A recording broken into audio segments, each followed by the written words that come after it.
You think you know what time is, don't you? A river, an arrow, a steady, universal tick-tock from past to future. It's the simplest fact of existence. Breakfast comes before lunch, youth before old age, 'cause before effect. The past is fixed, the future is open, and we're all carried helplessly forward. Everyone knows this. But here's the problem, that understanding is wrong. Not just a little wrong, profoundly, dangerously wrong. And I'm going to show you why. Look at the equations that govern our universe: Newton's laws, Einstein's relativity, even Schrödinger's quantum mechanics. They're perfectly symmetrical. They work just as well if time runs backwards. So why don't we remember tomorrow? Why do eggs scramble but never unscramble? Why does a drop of ink spread in water but never spontaneously gather itself back into a single, pure drop? If the fundamental laws don't have an arrow, then where in the world does time's direction come from? What if I told you the one-way flow of time isn't a law of physics at all, but a giant, cosmic illusion born of statistics and our own pathetic ignorance? Let me show you what I mean. The arrow of time feels like the most obvious thing in the world. You drop a glass, it shatters. You never see the pieces leap off the floor and reassemble into a perfect wine glass in your hand. You're born, you grow, you age, the movie of your life only runs forward. This seems so fundamental that we've built it into the very core of our language, our logic, our understanding of reality. The past causes the future. So we assume it must be baked into the laws of physics themselves. We imagine there must be some deep principle, some fundamental force that pushes the universe relentlessly from past to future. A master clock. A temporal engine. But look closer. Take a single atom, isolated in space. A tiny electron orbiting a nucleus. Film its motion. Now play that film backwards. Can you tell which version is the real one, moving forward in time? Of course not. The motion is reversible. The equation's beautiful, pristine, symmetrical, work perfectly either way. The atom doesn't care about your past or future. Scale it up. Take the entire solar system, planets whirling around the sun according to Newton's laws. Film that for 1,000 years. Play it backwards. What do you see? Planets orbiting backwards. But is that illegal? Is it impossible? No. It's just another perfectly valid solution to the equations of motion. If all you had was the film, with no labels, you couldn't possibly decide which direction was real. So here's the unsettling puzzle, the crack in our common sense. At the microscopic level, the laws are completely blind to time's direction. At the grand, celestial mechanics level, it seems they are too. But in our middle world, the world of coffee cooling, leaves decaying, and people remembering yesterday but not tomorrow, time has a fierce, undeniable direction. A one-way street. What happened? Where did this overwhelming forwards come from? If it's not in the fundamental laws, then it must come from somewhere else. It must come from us. Or, more precisely, from a special condition of the universe that we, and every broken glass and scattered drop of ink, are hopelessly caught up in. This is the real mystery of time. Not the ticking, but the direction of the tick. And to find it, we have to stop thinking like philosophers and start thinking like gamblers, counting cards in the cosmic casino. To untangle this, we have to go back. Not just a few years, but to the very heart of the 19th century, to a time when physics was wrestling with a new and powerful beast, the steam engine. This was the age of industry, of heat, and of a young French military engineer named Sadi Carnot. He wasn't pondering the nature of time. He was trying to figure out how to make engines more efficient. How much useful work can you get from a lump of coal? Carnot imagined a perfect, ideal engine. He realized its efficiency didn't depend on the machinery, but on something more fundamental, the temperature difference between the hot furnace and the cold outside world. Heat, he saw, wanted to flow from hot to cold, like water flowing downhill. And just as you can harness falling water with a water wheel, you can harness this flow of heat to do work. But the moment the temperatures equalize, the moment the heat has finished flowing downhill, the engine stops. You can't get any more work out of it. This was huge. It was the first hint of a one-way street in nature. Heat flows from hot to cold, never the other way around. Now, enter the giants. Rudolf Clausius in Germany and William Thomson, later Lord Kelvin, in Britain. They took Carnot's practical insight and forged it into a brutal, universal law, the second law of thermodynamics. You've heard of it. Entropy always increases. But forget that word for a moment. In its simplest, most powerful form, the second law says this: in any natural process, heat will never spontaneously flow from a colder object to a hotter one. Think about that. You put an ice cube in your warm drink. The drink gets cooler, the ice melts. Every time. You have never, ever seen an ice cube get colder while the drink around it spontaneously boils. Never. The universe, it seems, has a preferred direction for heat flow. And this direction from hot to cold is exactly aligned with our psychological arrow of time. Processes that increase disorder happen easily, their reverse does not. But what is this disorder? Clausius gave it a name, entropy. He defined it mathematically as the heat transferred divided by the temperature. A useful bookkeeping tool for engineers. But the true, terrifying meaning of entropy was about to be revealed by a man who saw the world in a completely new way, an Austrian physicist named Ludwig Boltzmann. Boltzmann had a radical, almost heretical idea. What if heat wasn't a fluid, as many still thought? What if it was just motion? The frantic, invisible jiggling of atoms and molecules. And what if the laws of thermodynamics, especially the sacred second law, weren't fundamental laws at all, but just the most likely outcomes of countless atomic collisions? This was a staggering shift in perspective. Boltzmann imagined a box of gas. To us, it's just a uniform, warm substance. But to him, it was a chaotic swarm of billions upon billions of tiny, hard spheres, whizzing around, bouncing off each other and the walls at incredible speeds. The temperature? Just the average kinetic energy of this swarm. The pressure? Just the collective pounding of these microscopic billiard balls on the container walls. Now, here's where it gets beautiful. He asked a simple question: what does order and disorder look like for this swarm of atoms? Imagine you could take a snapshot of all the atoms. An ordered state would be something very specific, very improbable. Like all the fast-moving atoms somehow ending up in the left half of the box, and all the slow-moving ones in the right half. That's order. That's low entropy. The disordered state is the one we always see, the atoms thoroughly mixed up, speeds and positions all jumbled together in a homogeneous mess. That's high entropy. And why do we always see the disordered state? Not because it's law, but because it's overwhelmingly likely. Think of a deck of cards fresh from the factory, all suits in order. That's low entropy. Shuffle it once it becomes disordered. Now, can a shuffle accidentally put the deck back in perfect factory order? Technically, yes.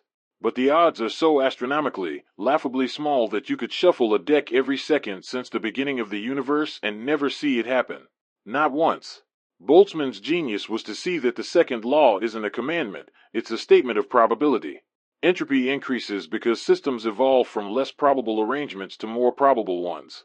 The gas spreads out because there are vastly more ways for the atoms to be spread out than to be crammed in a corner. The ice cube melts because there are astronomically more ways for the heat energy to be shared randomly among all the molecules in the drink, rather than being concentrated in a few to make a cube. He even gave us the equation, carved on his tombstone: S equals K log W, entropy, S equals a constant, K, now called Boltzmann's constant, times the logarithm of W, the number of possible microscopic arrangements that look the same to our coarse, human eyes. More arrangements, higher probability, higher entropy. So, the flow of time, the breaking of the glass, the cooling of the coffee is just us witnessing the universe moving from a state of low probability, yesterday, to a state of high probability, tomorrow. It's not driven by a force, it's driven by statistics. The arrow of time is the arrow of increasing probability. But wait, I can see you thinking. This just pushes the puzzle back one step. If it's all about probability, then why was the probability low yesterday? Why was the universe ever in an ordered state to begin with? To answer that, we have to stare into the ultimate low-entropy starting point, the Big Bang. Now we come to the heart of the illusion. Boltzmann gave us the mechanism, probability. But to see it in action, to really feel why time's arrow emerges from chaos, we need to play with some thought experiments. Let's start simple, then descend into the strangeness. Thought experiment 1, the universe in a box. Imagine, as Boltzmann did, a sealed box containing just 10 gas molecules. 10 tiny, perfect billiard balls. We film them whizzing around. At some instant, by pure chance, all 10 happen to be in the left half of the box. A snapshot shows empty space on the right, all molecules clustered on the left. This is a relatively ordered, low probability state. There just aren't that many ways to have all 10 in the left half. Now we let the film run. What happens? The molecules bounce around. In a fraction of a second, they'll spread out. Soon, we'll see roughly 5 on the left and 5 on the right, maybe 6 and 4, jiggling around that average. This is the high probability, high entropy state. There are huge numbers of microscopic arrangements that give us this roughly even distribution. The system has maximized its entropy, as the textbooks say. It's gone from a special, rare arrangement to a generic, typical one. But and this is crucial, watch the film long enough. Given enough time, will we ever see all 10 molecules spontaneously gather back in the left half? Yes. Absolutely. The laws of motion allow it. It's just incredibly unlikely. You have to wait a long, long time. For 10 molecules, you might not wait too long. For a real box of gas with, say, 10 superscript 2 superscript 3 molecules, the waiting time for all of them to be in one half is longer than the current age of the universe by a factor of, well, a number with more zeros than there are particles in the universe. It's effectively never. So here's the first counterintuitive kick. The arrow of time is not an absolute. It's a statistical trend, and it gets sharper as you add more particles. For our 10 molecules, time's arrow is fuzzy. You might see temporary reversals of entropy. But for the trillions upon trillions in your living room, the probability becomes a certainty so overwhelming it feels like a law of nature. Thought experiment 2, the unmixing ink. You put a drop of blue ink into a glass of still water. At first, it's a concentrated, ordered blob low entropy. Then it diffuses, spreading out until the water is uniformly light blue. High entropy. More ways for the ink molecules to be spread out than clumped. Common sense says, that's it. It will never go back. Boltzmann says, wait. Given enough time, the random jostling of water molecules could, by sheer accident, conspire to push every single ink molecule back into a perfect droplet. It's possible. The math says, yes, it's possible. But if you started at the moment of the Big Bang and watched one ink drop every second, you haven't made a dent in the waiting time for it to happen once. The odds are that bad. So our overwhelming experience of a one-way arrow is simply our experience of being surrounded by systems with astronomically large numbers of particles. We're living in the age of the universe where the great statistical dice roll is still settling into the most probable states. We never see the freak fluctuations back to order because they are so unimaginably rare. But this leads to a profound, even disturbing, question. If the arrow is just statistics, then it should depend on our knowledge, right? Exactly. And this is where it gets really interesting. Thought experiment 3, the demon in the box. In 1867, James Clerk Maxwell, Boltzmann's friend and intellectual giant, proposed a devilish little thought experiment to test the limits of the second law. Imagine our box of gas, divided by a wall with a tiny, frictionless trapdoor. A microscopic demon, a clever little being, sits at the door. He watches the molecules approach. His rule is simple. When a fast-moving, hot, molecule comes from the right side, he opens the door and lets it through to the left. When a slow-moving, cold, molecule comes from the left side, he lets it through to the right. He keeps all other doors shut. What happens? Over time, the left side collects all the fast molecules, getting hotter and hotter. The right side collects all the slow ones, getting colder and colder. Heat has flowed from cold, right, to hot, left. Entropy in the box has decreased. The demon has seemingly reversed the arrow of time for this system, creating order from disorder without doing any work. He's broken the second law. Was Maxwell wrong? Did he find a loophole? This puzzle tormented physicists for over a century. The answer, finally understood in the mid-20th century, is devastatingly beautiful. The demon must pay. To see a molecule, the demon needs information. Is it fast? Is it coming from the left? To get that information, he must interact with it, say, by bouncing a photon of light off it. That process requires energy and, more importantly, generates waste heat. And when you account for the entropy generated in the demon's own brain, the erasure of his old memories to make room for new data, the total entropy of the universe, box plus demon, always increases. Always. This is a monumental insight. Information is physical. Knowledge has a thermodynamic cost. The act of forgetting, of resetting your memory, necessarily increases entropy. Our own psychological arrow of time, our remembering the past and not the future, is intimately tied to this thermodynamic cost of processing information in our brains. We are, in a very real sense, entropy-producing machines, and our conscious experience is swept along in that current. Thought experiment 4, the ultimate question, why was the past low entropy? Alright, so the arrow points toward higher probability. Fine. But this creates the mother of all puzzles. If we follow the chain of causality backwards, we conclude that yesterday must have been a slightly lower probability, more ordered state than today. And the day before that, even more so. Go back far enough, 13.8 billion years, and you arrive at the Big Bang. And what was the state of the universe then? An unbelievably, spectacularly low entropy state. A state of near-perfect uniformity and incredibly high density. A state of almost zero gravitational entropy. Think about that. Gravity is the great clumper. The highest entropy state for gravity is not a smooth soup, but all matter collapsed into black holes. The Big Bang started with matter and energy almost perfectly smooth, the most ordered, improbable starting point you can imagine. This is the ultimate source of time's arrow. We are not witnessing the universe moving toward equilibrium, we are witnessing it falling away from a bizarrely improbable starting point. The entire history of the cosmos, stars forming, planets coalescing, life evolving, is just the long, drawn-out process of the universe exploring the vast landscape of more probable, higher entropy states, starting from that miraculous low-entropy tip. The heat death of the universe, a state of maximum entropy where everything is the same lukewarm temperature and nothing interesting can happen, is the ultimate high-probability state.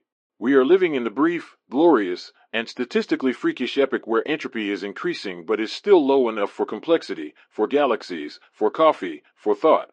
So when you ask, why does time move forward, you are really asking, why did the universe begin in such a special, low-entropy state? And here, physics starts to bump into the edges of cosmology and even philosophy. Some, like Roger Penrose, suggest our Big Bang might be one link in an infinite cycle of conformal cyclic cosmology. Others probe the nature of quantum gravity. The honest answer is, we don't know for sure. But we know that given that starting condition, everything else, the broken glass, the fading memory, the sense of time's flow, follows inevitably from the statistics of large numbers. Let's make this concrete with a number. The entropy of the early universe, in dimensionless units, was something like 10 to the power of 88. Enormous to us.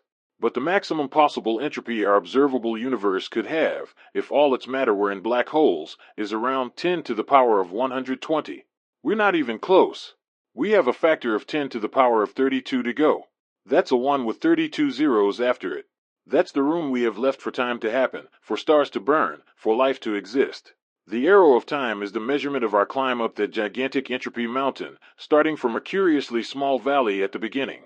So, let's bring it all together. Why does time only move forward? It's not because of a fundamental temporal force. It's not because the equations of motion forbid reversal. They don't. If you could see individual atoms, time would have no arrow. The forward march of time is a statistical illusion, born of scale and a singular starting condition. It emerges, like the smoothness of a liquid from the chaos of molecules, when you deal with numbers so vast that the improbable becomes, for all practical purposes, impossible. Here's the complete picture, piece by piece. The mechanism, at its heart, is Ludwig Boltzmann's statistical insight. Systems with many components evolve from less probable arrangements to more probable ones. A broken egg has vastly more microscopic arrangements than an intact one. A mixed deck has more arrangements than a sorted one. Moving toward higher probability means moving toward higher entropy. The sharpness of the arrow, for a handful of particles, this trend is weak.